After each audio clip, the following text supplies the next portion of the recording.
3 days before my master's graduation, my mother sent me a text. Wear something modest to the ceremony. We don't want you drawing attention. I stared at my phone. Modest, at my own graduation. 6 hours later, she posted a photo on Facebook. My sister standing in our parents' living room, wearing a $4,000 Valentino gown. The caption read, "Our stunning girl, ready for the mayor's charity gala." $4,000 for a Tuesday night event, but I was supposed to wear beige and stay quiet. I didn't know it yet, but that text message would unravel 23 years of lies. And $50,000 in theft. Why would my own parents sabotage the biggest day of my life? Because I had proof they'd been doing it for years. Where are you watching from, and what time is it right now? If you've ever been the invisible kid in your own family, hit that like button. You're going to want to hear this. Let me take you back. I'm the oldest of 2 daughters. On paper, that should mean something. In my family, it meant nothing. When my sister turned 16, my parents bought her a brand new Honda Civic, wrapped it in a bow in the driveway. Threw a party with a DJ and a catered dessert bar. When I turned 16, my dad handed me a bus pass. He said, "Public transit builds character." My sister's college tuition? Paid in full. Every semester. State school, but they covered room, board, books, and a monthly allowance. Mine? I got a handshake and a lecture about bootstraps. I worked 3 jobs to get my bachelor's degree. I shelved books at the campus library. I tutored calculus at $11 an hour. I delivered groceries on weekends in a borrowed car. I graduated summa cum laude. I earned a full-ride scholarship to a top 10 master's program in data analytics. I did it without a dime from them. And the whole time I kept records. My undergraduate advisor, Professor Nguyen, told me something during my sophomore year. She said, "In data science, you need an audit trail for everything." So I built one. For my whole life. I had a folder on my laptop labeled Family. 62 files. Bank statements. Venmo screenshots. Text threads. Receipts. I thought graduation would be different. I thought they'd finally be proud. I was wrong. 2 days before graduation, my mother called. "We need to discuss Saturday," she said. Her voice had that saccharine edge. Sweet on the surface, sharp underneath. "Okay," I said.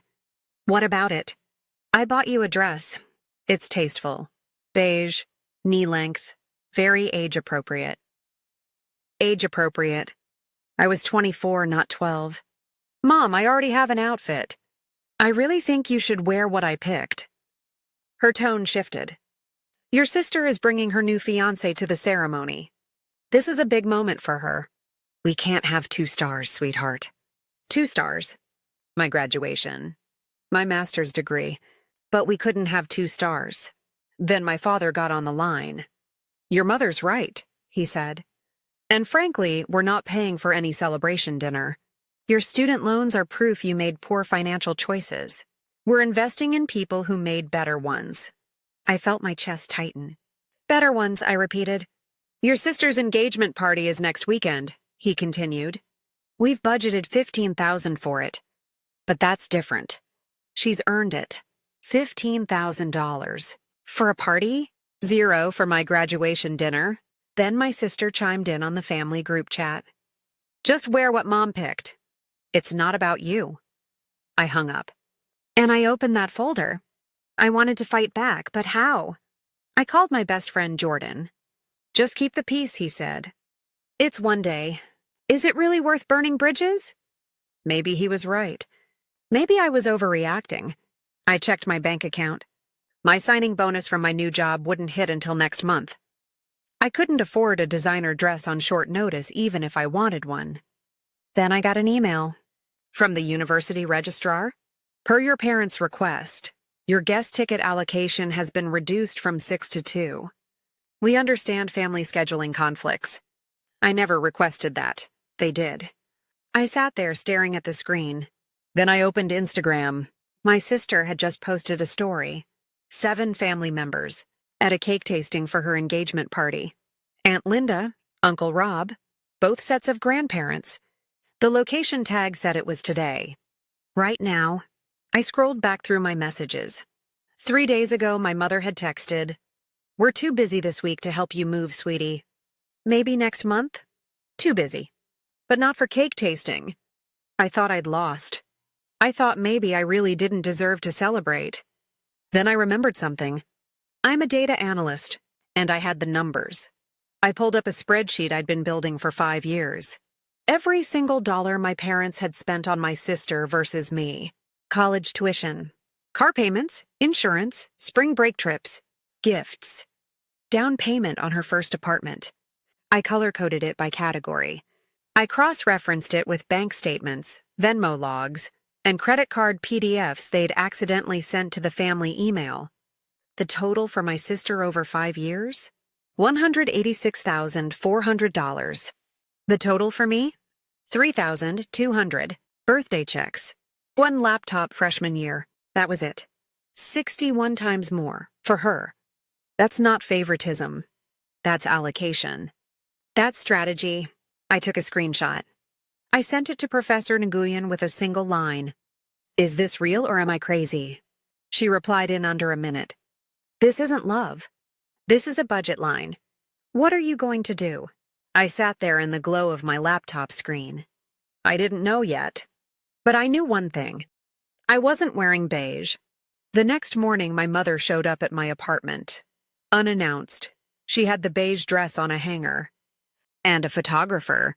"I thought we could do some family pictures before Saturday," she said, stepping inside without asking. "Mom, I didn't say you could come in." She ignored me. She hung the dress on my closet door. "Try it on." "Rachel's outside with her camera. We want to get some shots for the graduation slideshow." "I'm not wearing that dress." Her smile vanished. "If you embarrass this family on Saturday, don't expect us at the ceremony. Or in your life." She left. Slammed the door. 10 minutes later, my father texted, "Effective tonight, you're off the family phone plan and car insurance. You're an adult. Act like one." I hadn't been on their car insurance in 3 years. I drove a used Toyota I'd bought myself, but the cruelty was the point. Then my sister posted on Facebook. "Some people just can't be happy for others." Sparkle emoji. Shrug emoji. She tagged 12 mutual family members. The comments rolled in. Cousins I hadn't spoken to in years. So true, Ashley. Family is everything. I watched the smear campaign build in real time. They wanted me silent, small, grateful. They were about to get receipts instead. That night I kept digging. I found something I wasn't supposed to see. A trust document. From my late grandmother's estate. She'd passed away when I was 19. I remembered the funeral. I remembered my mother saying, "Grandma wanted to help with your future." I never saw a dime. According to the document, my grandmother had established a $50,000 education fund for each grandchild. My sister got hers. I knew that. She'd mentioned it once years ago, then got weird when I asked about mine. Now I knew why. I submitted a records request to the estate attorney who'd handled the trust. His response came back in 48 hours. My fund had been transferred 4 years ago into my sister's name. There was a signed authorization form with my signature, except I didn't sign it. The date on the form was July 14th, 2019. I pulled up my old passport. I was in Berlin that week, on a study abroad program. I had the entry and exit stamps to prove it. The estate attorney's follow-up email was blunt. "This may constitute financial fraud and breach of fiduciary duty. You have legal standing. $50,000. Stolen. Forged. Handed to the golden child." Now I had a choice. I called the estate attorney the next morning. "Why would they do this?" I asked. He hesitated. Then he said, "I pulled some additional records. With your permission, I'd like to share something." "Go ahead." "Your sister had significant credit card debt during her college years. It was settled in August of 2019, 1 month after the transfer." "How much?" $48,311.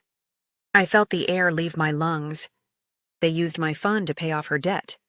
That would be consistent with the timeline, yes. I hung up, I sat in silence. It all made sense now.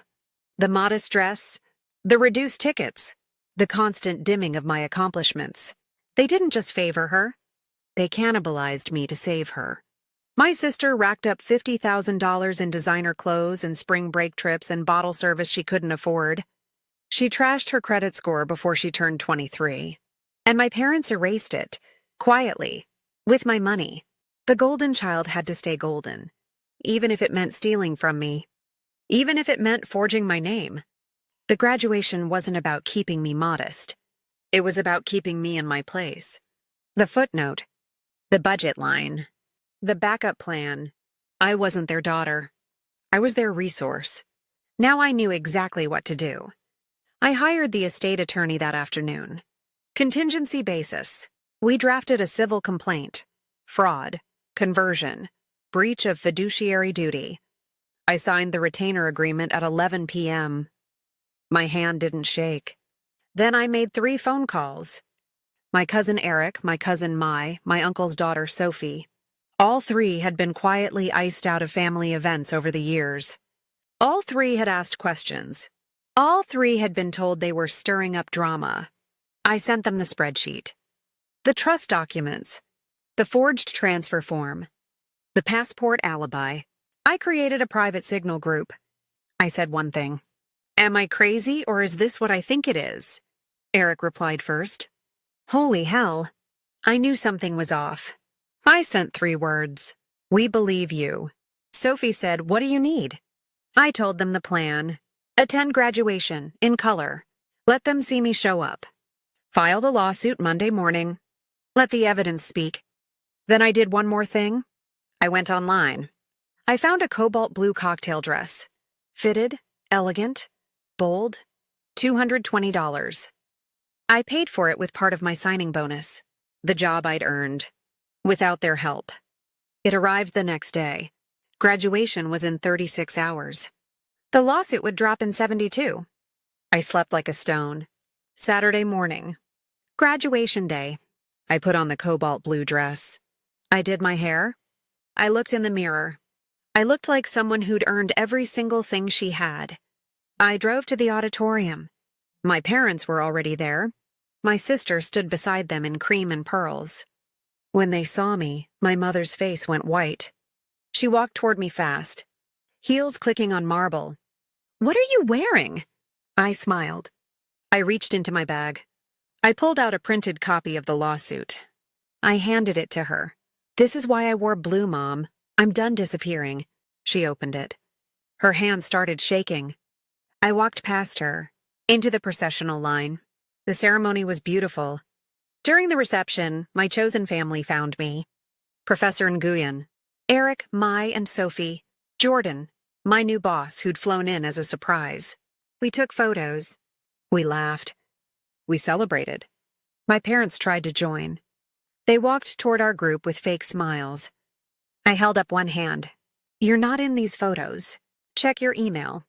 My mother pulled out her phone. My attorney had sent the demand letter to all 3 of them, with a PDF attachment, the full evidence packet, the spreadsheet, the trust documents, the forged transfer, the credit settlement statement, my passport with the Berlin stamps. He'd copied the family group chat. All 12 relatives my sister had tagged, including her fiancé's parents. The silence in that thread was deafening. My father's phone started buzzing. Then my mother's, then my sister's. No one replied to them. They just read the receipts. Later, I gave a short speech. I was one of 3 student speakers. I talked about resilience, about choosing your family, about the people who believe in you when your blood doesn't. The applause was thunderous. When I walked off that stage, diploma in hand, my parents were gone. The ceremony ended. The reckoning had just started. The week after graduation, my parents' attorney reached out. They wanted to settle. The offer was simple. Return the $50,000, plus interest, plus a written apology. In exchange, a mutual non-disparagement agreement. I countered. Full amount, plus my legal fees, no NDA, and 0 contact for a minimum of 1 year. They accepted within 24 hours. The wire transfer hit my account on a Thursday afternoon. $53,800. Principal, interest, and fees. The apology letter arrived by certified mail. 3 sentences, stiff, legally vetted. But it was in writing. I didn't frame it. I scanned it and filed it. Then I shredded the original. 3 weeks later, my sister's engagement was quietly called off. No public announcement. No Facebook post. Her social media went dark. I don't know the details. I didn't ask. But I know her fiancé's family saw the evidence, and they made their own decision. 2 of my cousins, Eric and Mai, went low contact with my parents after that. They set boundaries. They stopped showing up to events where they felt erased. A small reckoning happened in our family. Quietly, privately. No blow-ups. No viral posts. Just people choosing themselves. I started my new job in August. I moved to a different city, a place where no one knew the history. I used $10,000 of the settlement to fund a scholarship for first-generation college students in data science. The rest went to my student loans. I'm debt-free now. I also started therapy because even when you win, you still have to process what you lost. I grieve the parents I wanted, the family I deserved, but I don't regret what I did. Boundaries aren't revenge. They're survival. I didn't burn bridges. I just stopped maintaining ones that only I was building. My mother sent a text last month. She asked if we could talk. I didn't reply. Maybe one day, but not today. Today I'm standing in my new apartment. City skyline behind me. Coffee in hand. Professor Nguyen sent me a message this morning. Proud of you. 3 words. But they meant everything. You can't control who claims you, but you can control who you become. I wore blue, and I finally saw clearly. Now I want to hear from you. Have you ever been the scapegoat in a golden child dynamic? What's one boundary you wish you'd set sooner? Drop your story in the comments. And if you believe chosen family is just as real as blood family, hit that subscribe button. This story is a fictionalized dramatization and is not legal or financial advice. Thank you for listening.